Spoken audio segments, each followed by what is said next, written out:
Hola, soy Jesús Bustillo, médico cirujano con especialidad en ginecología y obstetricia. Te doy la bienvenida a este video sobre lo que es el síndrome de ovario poliquístico. Es el primero de una serie de videos enfocado a lo que es el aparato reproductor femenino. Espero que te guste y comenzamos con el tema hablando un poco sobre lo que es la historia del síndrome de ovario poliquístico. En 1935, Stein y Leventhal hicieron la primera descripción a pacientes con clínicas de amenorrea, hirsutismo, obesidad y ovario con degeneración quística de forma bilateral. Con esto ellos llegaban a un diagnóstico, pero cuando fue evolucionando la ciencia, fueron a integrar laboratorio a estas pacientes con este tipo de clínica. Concluyeron que la clínica y el laboratorio tenían una gran variabilidad de intensidad sobre la manifestación en la mujer. Esto se observó en pacientes con síndrome de ovario poliquístico con manifestaciones muy leves, creando así mucha dificultad para el diagnóstico. La heterogeneidad del síndrome de ovario poliquístico ha motivado a muchos expertos a buscar un consenso en la definición. Se realizaron muchos criterios que han llevado a definir diversos fenotipos donde presentaban diferentes clínicas y laboratorios, pero se determinó como concepto general que el síndrome de ovario poliquístico es un trastorno endocrino metabólico que afecta entre el 5 y el 7% de la mujer en la edad reproductiva.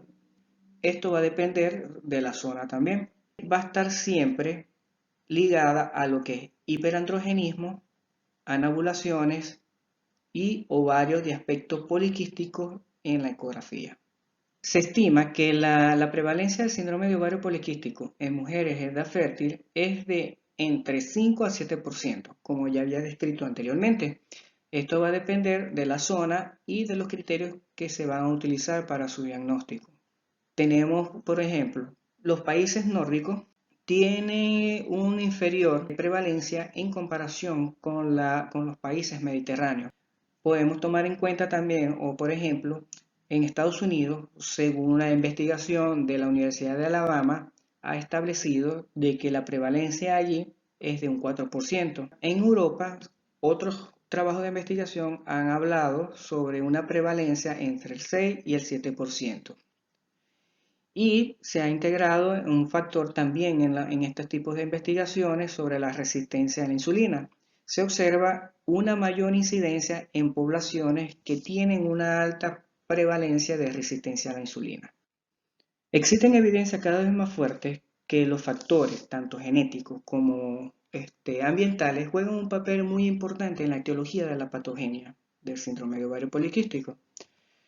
Hay estudios donde demuestran que hay un aumento de riesgo de síndrome de ovario poliquístico en adolescentes con familiares teniendo esta patología. El 40% de las hermanas adolescentes de las pacientes con síndrome de ovario poliquístico también manifiesta resistencia a la insulina e hiperandrogenemia. Sin embargo, no presentan trastornos menstruales ni tampoco síntomas del síndrome de ovario poliquístico.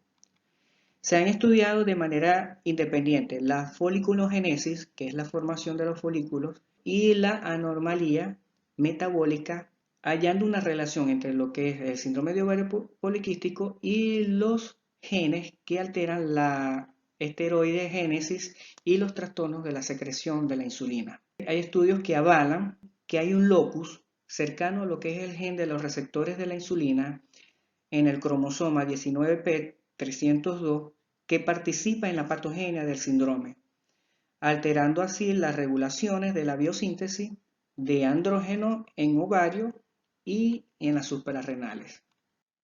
Se requiere la presencia de al menos dos de los tres criterios con exclusión de otras causas de hiperandrogenismo. Tenemos, por ejemplo, el síndrome de Cushing, tumores de secretores de andrógeno e hiperplasia suprarrenal no clásica. Uno de los criterios es la alteración de las menstruaciones. Puede ser por oligomenorrea o anovulaciones crónicas. La otra, la otro criterio es el hiperandrogenismo, que puede ser un hiperandrogenismo clínico o de laboratorio.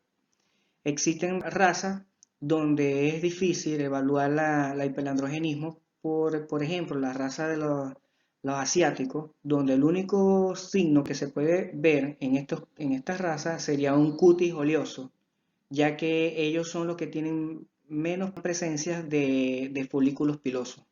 Y tenemos por último el ovario poliquístico en las ecografías, pero con los criterios de Rotterdam, que posteriormente vamos a ver.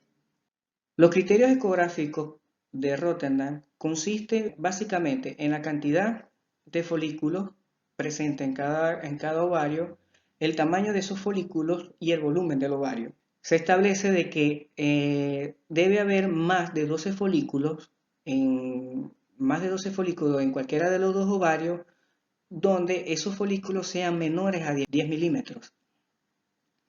Si hay un folículo que mide más de 10 milímetros, podríamos estar hablando de un folículo dominante. En el volumen del ovario tiene que ser mayor de 10 cc, pero hay unos requisitos para tomar en cuenta esto. El primero sería, la ecografía debe estar en una fase folicular temprana. La paciente no debería haber tomado pastillas anticonceptivas y aparte no debe tener ningún tratamiento de estimulación para la concepción.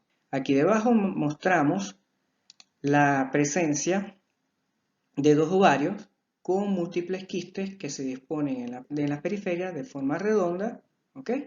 Este es el típico ovario poliquístico, aunque este tiene los folículos un poquito grandes y probablemente sea una ecografía de un ovario estimulado. Pero como no tenemos ahorita la medida exacta, ahí queda la duda. Los criterios ya mencionados aceptan la propuesta de tres fenotipos de pacientes diferentes.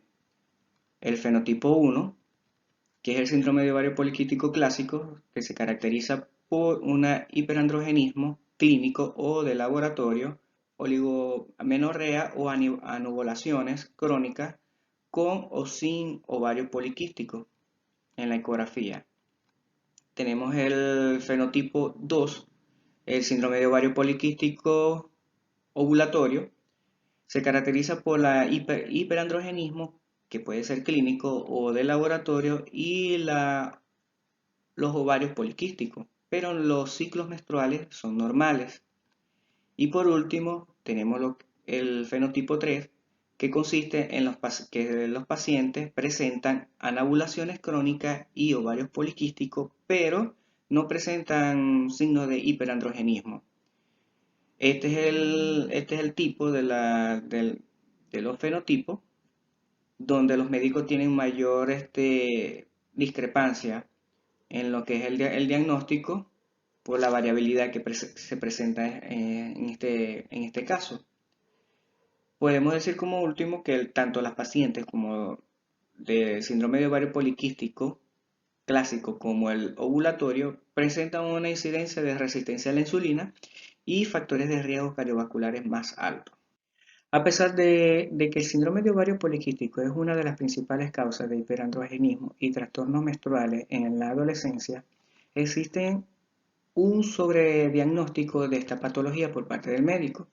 La característica clínica del síndrome de ovario poliquístico en adolescentes no tiene diferencia significativa con la de la edad adulta. Por lo general, las primeras manifestaciones se presentan en el periodo perimenárquico. Los trastornos menstruales se deben considerar como posible signo temprano de síndrome de ovario poliquístico una vez que haya cumplido 2 años de la menarquia. Estas manifestaciones serían la oligomenorrea, la menorrea secundaria, la metrorragia disfuncional y raramente una amenorrea primaria o adrenarquia prematura. Otros cuadros clínicos serían la infertilidad, la obesidad, que por lo general sería de tipo androide central. Tenemos la hiperandrogenismo, que la clínica del hiperandrogenismo sería acné, seborrea, hirsutismo y alopecia androgénica.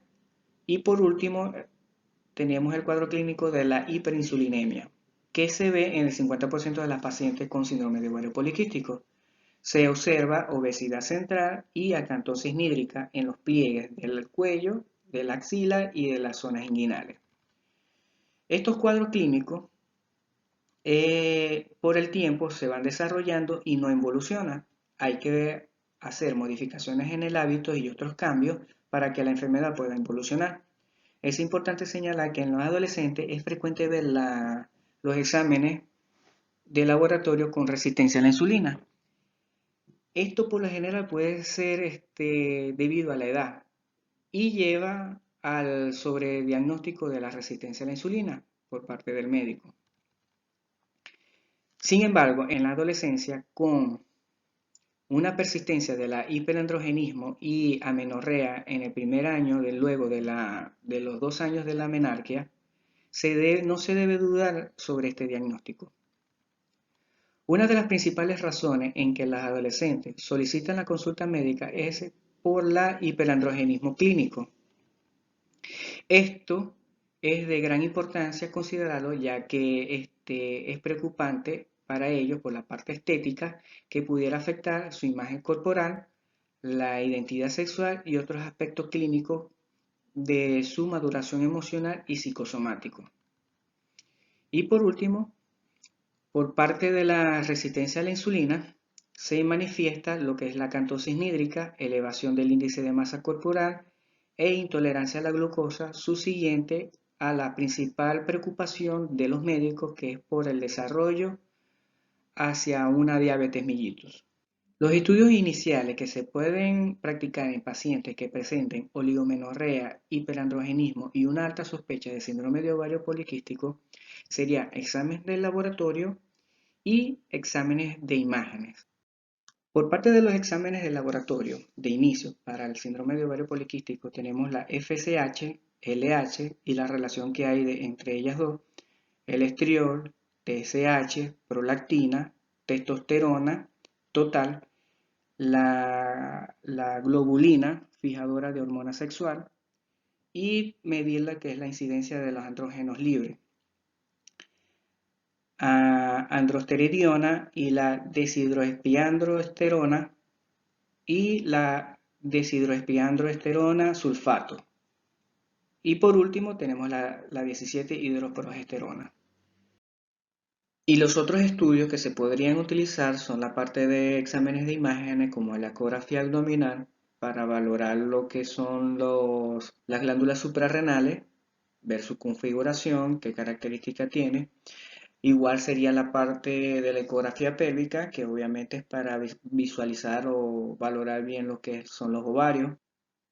Hablando un poco sobre lo que es la característica bioquímica y patogenia del síndrome de ovario poliquístico, tenemos que la hormona luteinizante o LH en el síndrome de ovario poliquístico, los niveles medios están elevados, que es una clara manifestación clínica de las secreciones anormales de la gonadotropina. Con mayor aumento se visualiza en aquellas mujeres que son delgadas en comparación con las que son obesas.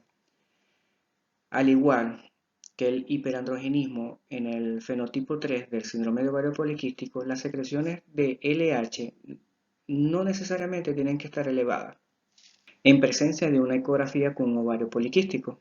Hablando sobre lo que es la relación de LH y FSH, lo normal es que la relación haya de 1 en 1, pero en el síndrome de ovario poliquístico esta relación se pierde en 2 a 1 con LH elevada. Una relación de FSH y LH normal no descarta que haya un problema como un síndrome de ovario poliquístico, pero al igual de que si está alterado, se pierde la relación, igual pérdida de la relación no va a dar el diagnóstico. Con los andrógenos, lo normal es que el colesterol se transforme en progesterona y luego se transforme en andrógeno, y por acción de una aromatasa se puede transformar en estrógeno. Pero en un ovario patológico existen trastornos de la proliferación y de la diferenciación tanto de los componentes de la teca como de la granulosa. De esta manera, la expresión de los receptores de LH y proteínas asociadas con la estereogénesis es mayor en las células de la teca, dando fuerza a la teoría de que el hiperandrogenismo ovárico está relacionado a un aumento de los números de las células productoras de andrógeno, con un aumento de la capacidad de la producción de la célula. La actividad de la 5-alfa reductasa se encuentra elevada en las células de la granulosa de los ovarios, con un aumento del metabolismo de los androstenedionas a 5-alfa androstenedionas 3,17-diona, que es una antagonista de las actividades de la aromatasa. Las consecuencias clínicas del síndrome de ovario poliquístico se habla del riesgo a largo plazo. Se derivan primero, del hiperestrogenismo relativo. Se ha demostrado que mantener los niveles altos de estrógeno durante muchos años de la vida de la mujer va a haber un aumento en el riesgo del desarrollo de neoplasias malignas estrógeno dependientes, como son el cáncer de endometrio y el de mama. El otro riesgo es por hiperinsulinemia. Una hiperinsulinemia crónica condiciona a mayor riesgo de síndrome metabólico, que es más o menos un 30%, y al mismo tiempo una diabetes mellitus tipo 2, con presencia de cardiopatías crónicas, dislipidemia con hipertensión. Y por último tenemos la dislipidemia con patrones de aterogénicos, triglicéridos altos y LDH bajos.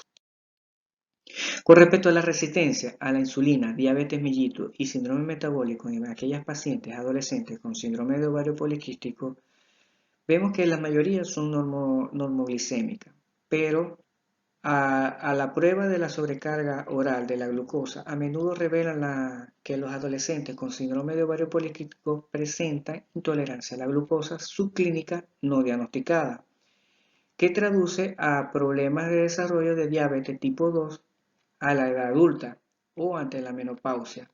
La incidencia aproximadamente es a un 40%, que en un 40% en pacientes con síndrome de ovario poliquístico, que a su vez va a ser la responsable de un 40% del caso de diabetes mellitus tipo 2 en adultez. Con respecto a la edad, las mujeres parecen ser muy vulnerables al trastorno metabólico de la glucosa y rápidamente evolucionan a diabetes tipo 2. Por eso es recomendable hacer el tamizaje preventivo periódicamente en este tipo de pacientes. La resistencia a la insulina en síndrome de ovario poliquístico se debe a un patrón anormal de la fosforilación de los receptores de insulina y del sustrato del receptor 1 de la insulina, que va a inhibir la vía metabólica. Existe un aumento en la secreción basal de la insulina y una disminución de la excreción hepática de esta, lo que sugiere defectos de funcionamiento de las células beta del páncreas. La resistencia a la insulina es un hallazgo común entre la mayoría de las pacientes con síndrome de ovario poliquístico. Es también una de las principales alteraciones del síndrome metabólico, asociado con obesidad, hipertensión, disminución de la lipoproteína sérica de alta densidad, elevación de la testosterona sérica y reducción de los niveles de la globulina fijadora de hormona sexual. Por eso es imperativo diagnosticar y evaluar el síndrome de ovario poliquístico en su amplio espectro de presentaciones clínicas durante el periodo de la pubertad. La intervención terapéutica temprana y el seguimiento continuo de estas pacientes es de gran importancia para evitar cualquiera de los siguientes problemas a largo plazo. El síndrome metabólico incluye el desarrollo de la diabetes tipo 2 y las enfermedades cardiovasculares, con la coexistencia de la obesidad, hipertensión y trastorno de la coagulación, que puede ser considerado como un factor agravante de problemas cardiovasculares. En cuanto al estudio de la resistencia a la insulina, la recomendación actual es principalmente en adolescentes, es guiarse por la clínica. Si tiene un cuadro, cetosis hídrica, no es necesario hacer la prueba de la glucosa, de los 75 gramos de glucosa, que cada vez se está haciendo menos. En caso de dudas por examen físico no concluyente, se realiza lo recomendable de solicitar una OMA. Con respecto al tratamiento del síndrome de ovario poliquístico, sus objetivos principales es corregir la anovulación, ya que si hay una anovulación por producto de múltiples folículos que no se maduran, al futuro va a producir una infertilidad. También hay que corregir lo que es la hiperandrogenismo y por último las alteraciones secundarias al exceso de la insulina, es decir, la insulinoresistencia. Con esto también se podría corregir que la paciente desarrolle diabetes a temprana edad. Con respecto al tratamiento de la anovulación, lo primero que deberíamos corregir sería la obesidad, con ejercicio anaeróbico periódico, dietas hipocalóricas con bajo índice de glicémico y un apoyo psicológico. También en el tratamiento se puede incorporar lo que son los progestágenos cíclicos o anticonceptivos antiandrogénicos, que posteriormente voy a hablar de ellos. En el caso de las pacientes que desean tener un embarazo, el tratamiento sería con citrato de clorifeno o gonadotropina para producir lo que es la ovulación, o forzar un poco la ovulación. Si no funciona con esto, se podría usar lo que es la fertilización in vitro, que es básicamente hacer una fecundación fuera del cuerpo de la madre para posteriormente implantar el embrión. En aquellas pacientes que presentan resistencia a la insulina, se puede colocar metformina, que es una sensibilización que produce la sensibilización de la insulina, hacia la insulina. Y por último, tenemos lo que es la biopsia en cuña o drilling ovárico, tratamiento que es de última elección, aunque resulta altamente efectivo, con tasa de ovulación del 86% y embarazo del 55%. Su mecanismo hasta ahorita no es muy conocido, pero tiene una cierta efectividad. Esto consiste en que es una intervención quirúrgica donde se va a extraer parte del útero, del ovario. Se va a extraer parte o porción del ovario. Tiene riesgos como disminución de los ovocitos en los ovarios y también tiene el riesgo de lo que es el acto quirúrgico, que son las adherencias, la producción de adherencia. En el tratamiento de la hiperinsulinemia, ¿okay? Tenemos igual corregir lo que es la obesidad con dieta hipocalórica, ejercicio, apoyo psicológico. También se trata como ciclo, como el tratamiento de la no ovulación con metformina, aunque aumenta la sensibilidad insular de la insulina, actualmente se recomienda mantener incluso, es más, se utiliza con las pacientes que están embarazadas, ya que no se ha demostrado teratogenicidad en los pacientes. Ayuda mucho lo que es a la incidencia del aborto en aquellas pacientes que sufren de hiperinsulinemia. La posibilidad de que aborte es muy alta, entonces con la metformina ayuda a evitar eso. En el tratamiento de la hiperandrogenismo tenemos los anticonceptivos hormonales clásicos antiandrogénicos, como la ciproterona, que en nombre comercial tenemos el Dixi 35 o el Diane 35, tenemos el Dionohex, que es el Tinele o Acotol, tenemos la drospirinona, que en nombre comercial conseguimos como Yasmin o Femele, y la clomadiona, que puede ser el Velara o Lovinda, que son los nombres comerciales.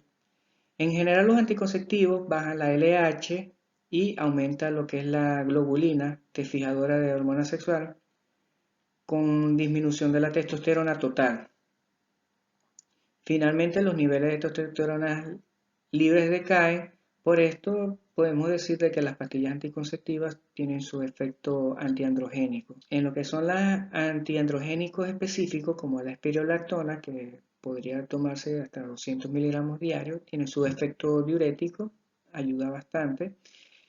La finasteride, que bloquea las 5-alfa reductasa, convirtiendo la testosterona en andrógeno activo, Y tenemos la flutamida, que es etacomil, el nombre comercial, bloquea los receptores de hidrotestosterona.